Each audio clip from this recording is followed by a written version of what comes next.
Җәйге ялларга ата-аналар яздан ук әзерләнә башлыйлар. Бу эштә нәрсәгә игътибар итү зарур? Эфирда таяну ноктасы тапшыру. Сездә Венера Әйтова, исәнмесез? Хәерле кич, мөхтәрәм кунаклар. Алда яңгыраган фикергә карашыгызны тимәләр ушыда җиткерә аласыз. Яшелгә басып килешүегезне, кызылга басып килешмәүегезне. Мөхтәрәм кунаклар, безнең тамашачыларыбыз бераз аптырап та калырга мөмкин. Әле бит яз, нинди җәйге ял хакында сөйләшәсез диергә мөмкин. Шулай бит, балалар өчен иртәрәк түгелме әле уйланырга, Самат әфәнде? Бүген инде безнең март айы төгәлләнеп бара. Безнең лагерьлар тулы дисезме? Лагерьлар инде 80%-лар инде тулган. Чыннан да? Әти, әниләр бит алар ничек эш итә? Алар менә балалар ялдан кайта җәй көне. Алар инде шул көнне, кайткан көнне үк икенче елга кая җибәрим икән? Кайсы лагерьларга барырлар икән дип уйлап куялар. Һәм инде менә көздән бирле безнең лагерьларга ата-аналардан заявкалар килә. Без аларны туплыйбыз, без ата-аналар белән лагерьлар сайлыйбыз. Һәм инде менә бүгенге көндә эш 100%-ка тупланган. Быел безнең дәүләт программасы кабул ителде. Үз вакытында 218 мең бала ял итәр дип планлаштырыла. Шушы җәй дәврендә безнең бу елны төрле лагерьларда, ул шәһәр тибындагы мәктәп янындагы лагерьлар эшләячәк. Шулай ук урманнарда шәһәрдән тыш лагерьлар эшләячәк. Һәм инде әлбәттә эш лагерьлар эшләп киләчәк. Шулай ук безнең 5000-гә якын балалар быел диңгез буена җибәреләчәк дип көтелә. Сезнең дә, Ләйсән Игорь, сезнең дә инде тулымы? Әлбәттә тула. Чөнки җәй башлануга безнең инде урыннар калмый. Монда күп кенә ата-аналар шаккатып, хәзер үзләренең урындыкларына кире утырырга мөмкиннәр. Чөнки ничек шулай булырга мөмкин? Инде бөтен җире урыннар беткән дип, шулай бит? Юк, чынлыкта төрле форс-мажорлар булырга мөмкин. Шуңа күрә безнең хәтта әле балалар тулып кына түгел, әле күпмедер дәрәҗәдә шундый резервта тупланып бара, ягъни күпмедер бала дәрәҗәсендә, әгәр дә кем килә алмый икән, без тиз генә арада аларга хәбәр итеп, балагызны җибәрә аласыз дигән. Ләкин чынлыкта Самат әйткән фикер белән тулаем килешәм, чөнки бу чынлапта бик күп айлар алдан әзерләнә торган, башлана торган эш. Игорь, сездә дә шулаймы? Көздән әзерләнә башлыйбыз аланнарга һәм бүгенге көндә безнең кайбер аланнарга конкурс бер урынга 3 кеше, ягъни әле безнең гаризалар кабул итеп барачак майга кадәр һәм җәй көне узачак аланнарга конкурс бер урынга 5 кешегә дә җитәргә мөмкин. Шуңа күрә урыннар тулысы белән тупланды дип әйтә алмыйм. Ләкин әкрен генә без инде моңа барабыз. Шуңа күрә әти-әниләргә яздан гына түгел, бәлки узган елның ахырыннан уйларга кирәктер мондай бер турында. Нәрсәдән әзерлекне башларга кирәк дип исәплисез, Айнур? Сез инде тәҗрибәле, әйдәман буларак. Беренче итеп, лагерьнең үзләренең структураларын, урыннарын әзерләп, бүлмәләр, бөтен условияларын әзерләп, уже балаларны кабул итәргә әзер булсын дип, шуңардан башларга дип уйлыйм. Без әле иң мөһим мәсьәләне күтәрмәгәнбез. Самат әфәнде, бу сораулар сезгәдер инде. Нинди чыгымнарга әзер булырга тиеш әти-әниләр бу елда? Үзгәрдеме, кыйммәтләндеме, юк, ничә сумга кадәр? Безнең һәр балага дәүләт карамагыннан субсидия бирелә. Һәм менә шул субсидияны алсак, ул быел 19 елда 12 меңгә якын тәшкил итәчәк һәр балага. Инде юламаның бөтен тулы бәясе белән шул бәясеннән субсидия алып атабыз да, шуның калганын ата-анасы баланың түли инде. Ничә сумга кадәр әзер булырга кирәк? 15 меңнән 20 меңгә кадәр менә шулай. Мин дә кичә интернетта карап утырдым махсус, ниндирәк типтагы лагерьлар, нинди юнәлешләр буенча эшли алганнар. Казанда 18 көнлек лагерьларга якынча 16 меңнән алып, дип менә шундый фикергә килдем мин. Нинди сынаулар үтәргә кирәк? Ләйсән әйтик, сезнең лагерьга эләгереш. Безнең сынаулар, алар күбесенчә аларны без уздырмыйбыз, аларны чит төбәкләрнең үзләре, татар автономияләре җирләре. Димәк, лаеклы булган. Ягъни татар иҗтимагый тормышында катнашкан, кайнаган шундый балалар юлламалар ала. Һәм кызганыч, барлык теләгән балаларда бирегә Казанга килә алмыйлар. Шуңа күрә без соңгы еллар, соңгы 2 ел дәвамында Төмән өлкәсендә һәм Новосибирскида шундый ук исемле милләтебез хәзинәләре исемле лагерьлар оештыра башладык. Инде хәзер монда башка төбәкләр дә уйлап утырадыр, кайчан бездә дип әйме. Сез, Роза, әзерләнә башладыгызмы соң әле? Әзерләнә әйткәндә, әзерләнү мәсьәләсе юк дәрәҗәсендә. Чөнки мин гомумән алганда баланы авылга җибәрү яклы, чөнки Җибәрәсең майда мәсәлән, һәм августта гына барып аласың. Һәм бер нинди проблема да юк. Әмма инде мин лагерьлар өчен каршы түгел, чөнки үзем 6 яшемнән үк лагерьларда йөргән кеше һәр җәй саен берничә сменада, һәм үз баламны да, кызымны 6 яшьтән бирдем. Милләтебез хәзинәләре дигән лагерьга. Әлбәттә инде 6 яшьтән 7 яшь тулырга тиеш, шул 7 яшьләрдә бирдем. Курыктым. Дөресен әйткәндә, чөнки бала әле үз-үзен җүнләп карый да алмый. Ләкин менә бу ышанычлы лагерь булганга күрә, һәм ул татар мөхитле булганга күрә, мин инде ике куллап, ризалашып, куркып әлбәттә, әмма бирдем. Һәм менә шул елдан башлап без бер тапкырда калдырганыбыз юк. Алиса инде әнием качан барабыз, әнием икенче сменага барам, әнием качан җәй җитә, мин ашкынып бара балам, Аллага шөкер. Менә бу шунда бик мөһим, менә яше буенча әйтеп киттең, Сәлимә Остан апа. Ничә яшьтән баланы, ничә яшькә кадәр гомумән кайдыр лагерьларга җибәрмәү якысыз? Ничә яшьтән башлар икән? Колай яшь дип әйтим инде, 10 яшь. 10 яшьтән. Әгәр дә инде бала спорт түгәрәкләренә йөри икән, я булмаса каяда булса йөри икән, команда белән алар китәләр 7 яшьтә. 7 яшьтән ала башлыйлар команда белән. Бу очракта инде курыкмыйча җибәрергә була спорт лагерына. Менә минем үземнең ыныгым 7 яшендә кышкы каникулында 3-4 көнлек лагерьда булып кайтты инде ул. Беренче тапкыр. Җибәрделәр, бик теге шундый уңай кичерешләр белән кайтты, җәй көне барам дип кайтты инде. Дөресен әйткәндә, монда әти-әниләрнең әзерлеге бик мөһим. Роль уйный, ни өчен дигәндә, әти-әни үзе курыкмаса, курку хисен балага бирмәгәндә генә, бала тизрәк ияләнә һәм инде ул анда күнегә. Мөстәкыйлькә, һәм дә инде мөстәкыйлькә ирәнә, үз-үзенә җаваплылык хисен арттыра, үзенә үзе. Җаваплылыкка ирәнә. Гомумән алганда, монда шундый менә кызыклы сүзләр яңгырады. Баланың әзерлеге һәм ата-ананың әзерлеге. Шулай бит, кайчагында бала бәлки әллә кайчан әзердер инде. Әти-әни әзер түгел. Ата-ана әлегә дә әзер түгел. Әзерлекне нәрсәдән башларга кирәк? Мөхтәрәм кунаклар, барыгызга да сорау. Әти-әнигә әзерлекне нәрсәдән башларга кирәк? Баланы беренче тапкыр лагерьга җибәрәсез икән инде. Ата-анага шундый киңәшем бар. Беренчедән, bütün критерийлар шартларны туплап карарга кирәк. Ул булырга тиеш лагерь шәһәрдән бик ерак түгел. Чөнки безнең менә Татарстанда җәй көнне лагерьлар 18 көннән дә аз булмый. 18, 21, 24. Менә шул көнгә карап, инде ул шәһәрдән булырга тиеш түгел. Бу беренчедән.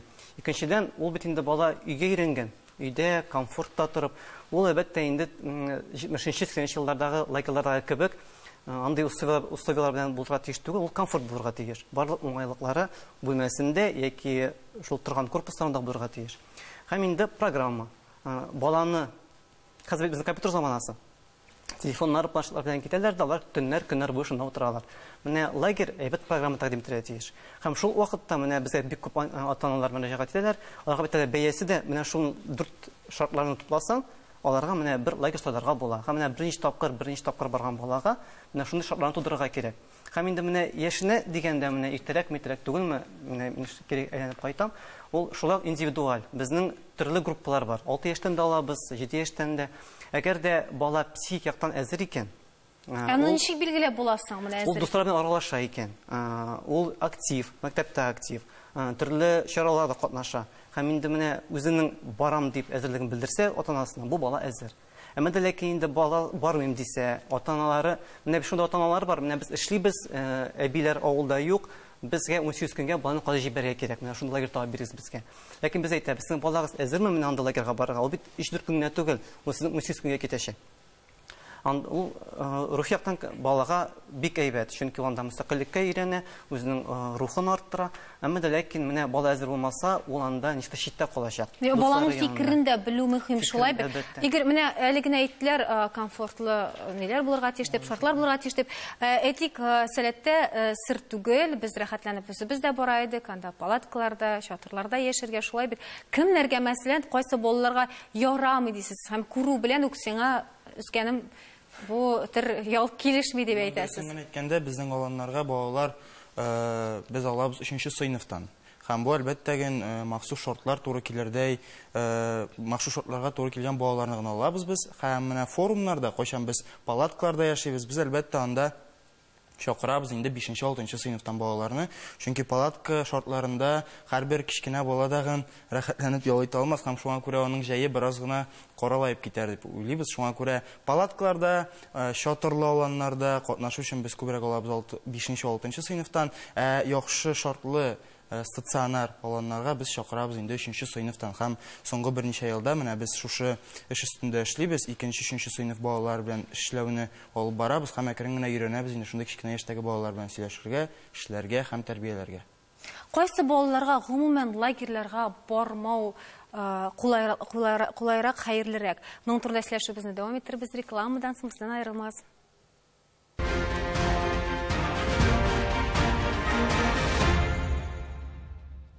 Татарстан Яңа Гасыр каналында Таяну нуктасы тапшыру. Без дәвам итәбез. Реклама китер алдыннан без лагерь сайлау хакында балаларны җәйге лагерьга җибәрү һәм ата-ана тарафыннан балаларына лагерь сайлау хакында сөйләшә башладык.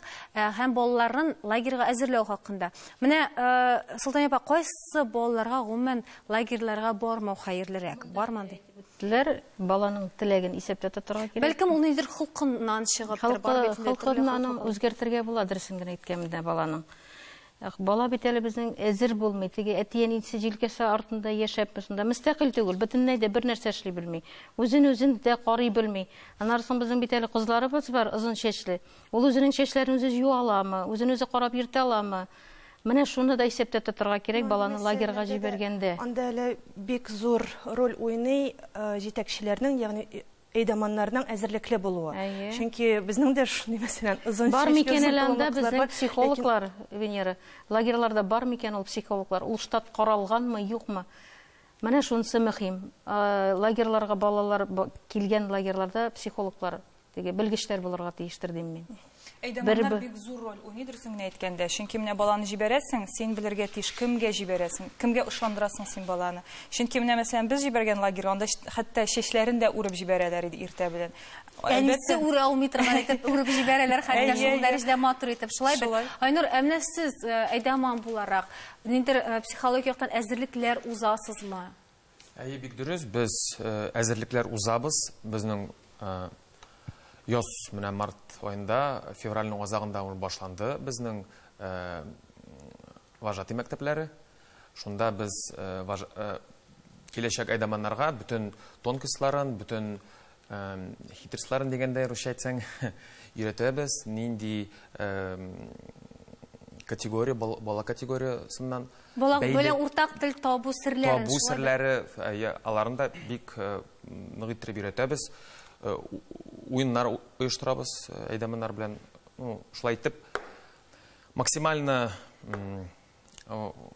әйдәманнарның эш урынына багышлап, вот шул бүтән мероприятиеләрне уздырабыз. Балалар да үзгәрә, замана үзгәрә, аларның холкы да күпмедер дәрәҗәдә үзгәрә, чөнки менә Самат әйткәнчә алар күбесенчә телефонда, планшетларда утыра, һәм балалар белән эшләве, мин хәзерге вакытта ата-аналар ягыннан, балалар ягыннан түгел, киресенчә оештыру ягыннан карап әйтәм аны, чөнки ул бит әле әйдәманнарны җыю гына түгел. Ул бит әле аларны китертү, менә шушында аларга максималь рәвештә яхшы шартлар тудырып, программаңны үтәп, әле һәрбер лагерьнең һәрбер аланның аның бит үзенең инде булса миссиясе бар. Аны балага төшендереп, һәм иң мөһиме балага түгел, аның ата-анасына төшендереп, яңадан ата-анадан русча әйткәндә обратная связь, кире ниндидер фикерен белешү. Һәм менә иң авыры, иң соңгы менә шушы этап. Ата-анадан балагыз нинди якка таба үзгәрде, файдасы килдеме, юкмы дигәнне белү. Чөнки безнең хәтта шундый бер мисал булды, без Әстерханга баргач, безгә махсус безнең лагерьларга килүче ата-аналар белән очрашу оештырдылар. Һәм менә бу безнең өчен бик каты, бик нык файдалы булды, чөнки без беренче мәртәбә аларны күреп, чөнки бөтен әтиәннәрне күреп бетерү мөмкин түгел. Безнең бит инде ерактан киләләр, аларны 30-шар, 40-шар кеше алып киләләр.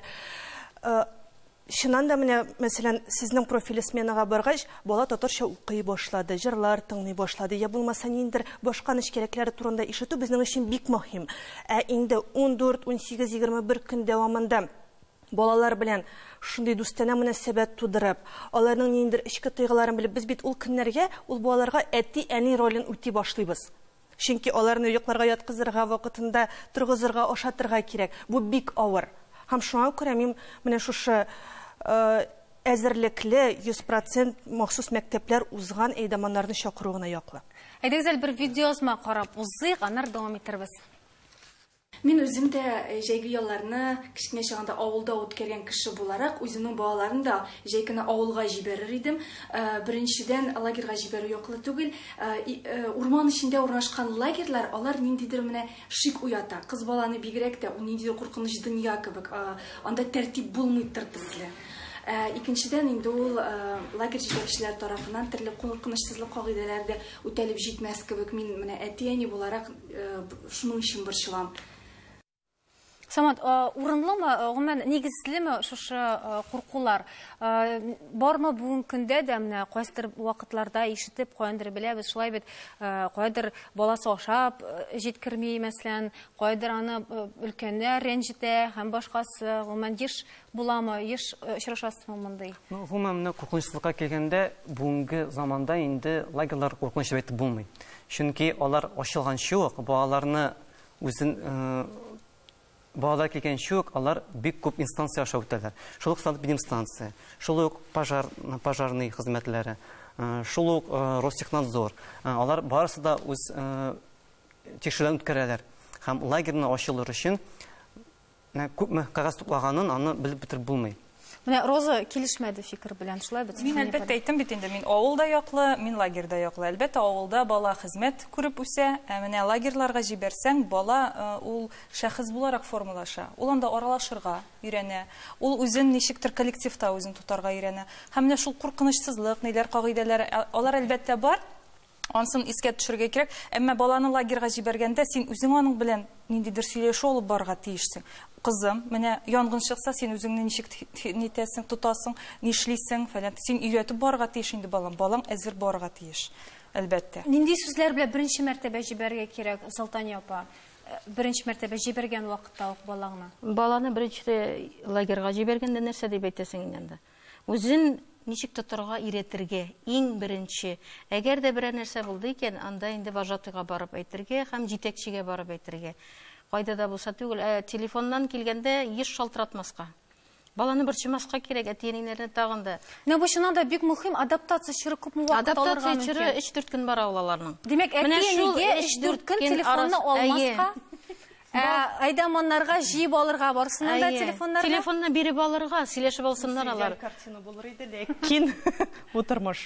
Бу тормыш кына түгел, аны шулай эшләргә кирәктер дә. 3-4 көн кабул итмәйдә алар. Әгәр дә 3 көн узды, 8 көн узды, бала һаман елый.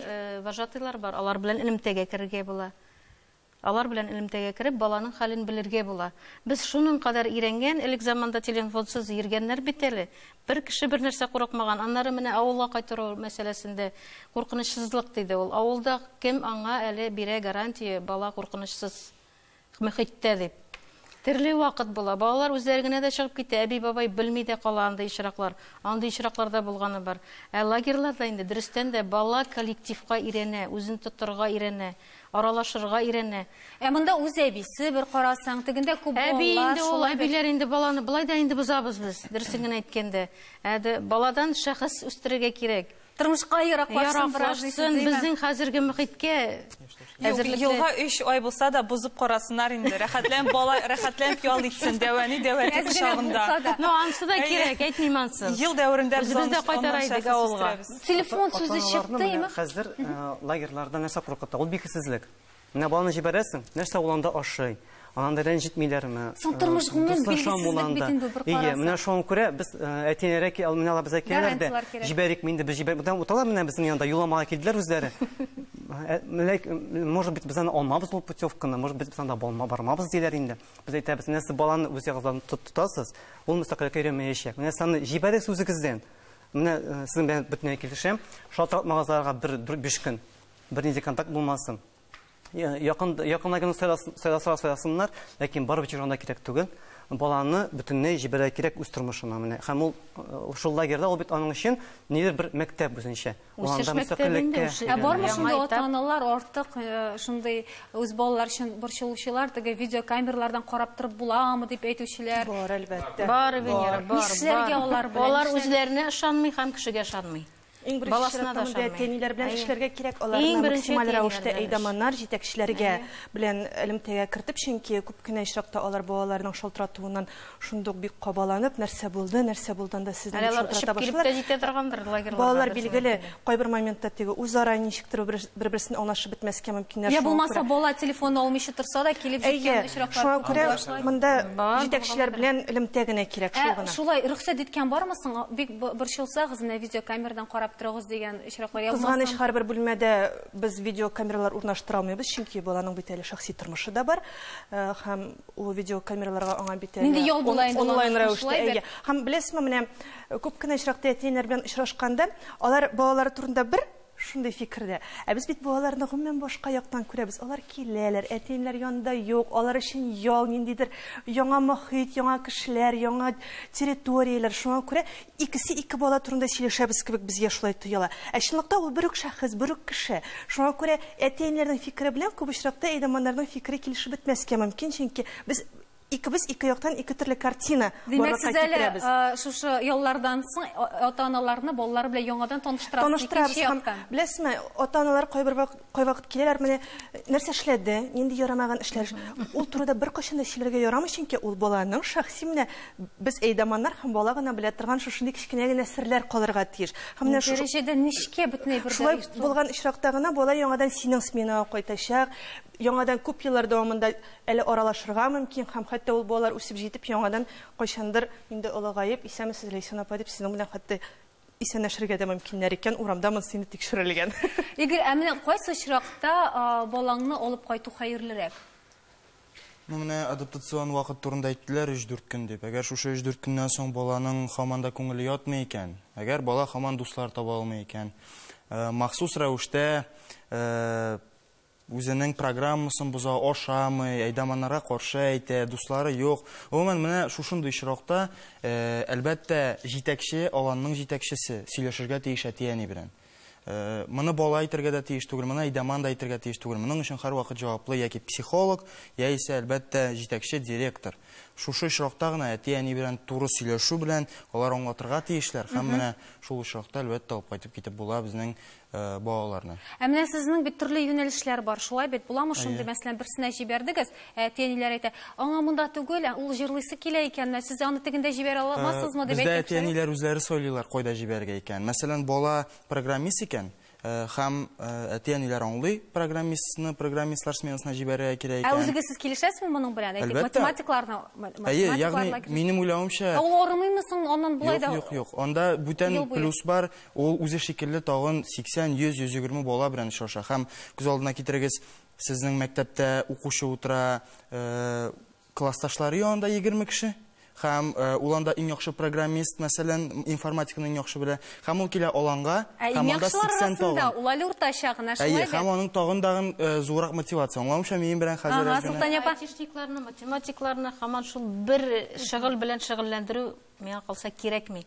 Ул инде ел буе шуның белән шөгыльләнгән. Бәлки берәр башка юнәлешкә җибәреп карарга кирәктер баланы, шунда сынап карарга кирәктер. Бу бит укыту процессы түгел, бу бит шуңа күрә Ял итәргә тиеш бала. Ял бит ул. Менә шуны онытмаска иде. Компьютердан тартып алырга кирәк бит инде баланы. Шуңа күрә. Телефоннан, компьютердан. Шулай өчен оештырыла бит. Айтишникларның ничек итеп баянда уйнаганнарын күргәнегез бармы соң сезнең? Ничек итеп тыпырдатып басып биегәннәрен күргәнегез бармы сезнең? Менә шуны күрү өчен генә дә башка төрле бәлки сменага җибәргә кирәктер аны. Ниндидер талантлары бар менә ул балаларның, шуны ачырга кирәк балаларда. Һичшиксез бу дөрес. Мин өстәп кенә китәсем килә, ләкин һәрбер сменада, һәрбер гади сменада, ул булсын IT сменамы, ул булсын химия сменасымы, яисә тел сменасымы, анда әлбәттә укыту программасыннан кала бар тагын күңел ачу программаларда, һәм ул әлбәттә да баянында да уйный алачак, бии дә алачак, рәсемдә ясый алачак. Шуңа күрә аланнарда укыту программасы мөһим әйберне уйнагач, айтишник алганда сәйбәтрәк булыр иде. Баланы җәйге ялга җибәргәндә Самат нәрсә таяныктасы булырга тиеш дип исәплисез? Бу инде беренче чиратта баланың әзерлеге. Чөнки бала әзер булмаса, үзенең теләген белдермәсә, ул анда шуның дөресен әйткәндә бармы анда, ул анда барып мөстәкыйль дә була алмый. Аннан да Үзенә дә ял булмый. Үзенә дә ял булмый, әйдәманнарга да ял булмый. Ул бер зур проблема булырга мөмкин. Чөнки менә безнең тәҗрибәнең чыгып әйтәм, узган елны безнең лагерьда ятим балалар булды. Алар инде группа белән киләләр, организованный группа дип әйтәбез. Һәм аларның арасында бер 17 яшьлек бер малай бар иде. Ул үслеге белән килмәгән, аны көчләп автобуска утырттылар. Көчләп автобустан алып төштеләр. Менә ул 18 көн буе нишләргә белмичә, кая куярга белмичә йөрде үзен. То аны бер агач төбендә табалар, ул аны телефонда утыра, то аны кая. Ул юк, менә бер мероприятиедә ул юк. Бер корпуста ул юк. Менә шундый хәлләр була. Җәйге ялларын балаларыгыз бушка уздырмасын, рәхәтләнеп ял итеп уздырсын. Шуңа күрә алдан хәстәрен күрегез дигән теләктә сау булашабыз. Исән-имин булыгыз.